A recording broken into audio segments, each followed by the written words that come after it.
Especially husbands కి చెప్పేదన్నా, వైఫ్లు మనకంటే కొంచెం ఎమోషనల్లీ వీక్ ఉంటారు.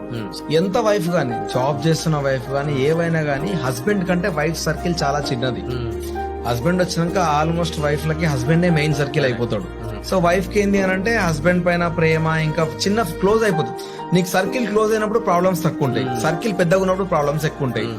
నా పాయింట్ ఏంటంటే హస్బెండ్ ఏం చేయాలంటే, నాకు ఇన్ని ప్రాబ్లమ్స్ ఉన్నాయి ఇవన్నీ చెప్పకుండా, నీకంటూ నేను నమ్మి నీ వైఫ్ నీ ఇంటికి వచ్చింది కాబట్టి ఆమె బాధపడకుండా చూసుకునే రెస్పాన్సిబిలిటీ అన్న. నీ దగ్గర డబ్బు ఉండని ఉండకపోని వాళ్ళు ఏం కోరుకోరన్నా, మనం పక్క నుండి నేనున్నా నీకు, లేదంటే వాళ్ళని ఒక 2 నిమిషాలు నవ్వించగలిగితే చాలన్నా.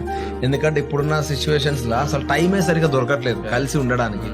ఆ ఉన్న కొద్దిసేపు ఏవో ప్రాబ్లమ్స్ మాట్లాడుకుని గొడవ పడే కంటే, ఎప్పుడో జరిగిన లొల్లి పెట్టుకుని మాట్లాడుకునే కంటే ఉన్న కొద్దిసేపు ప్రశాంతంగా గడపడానికి టైం చూస్తే చాలన్నా.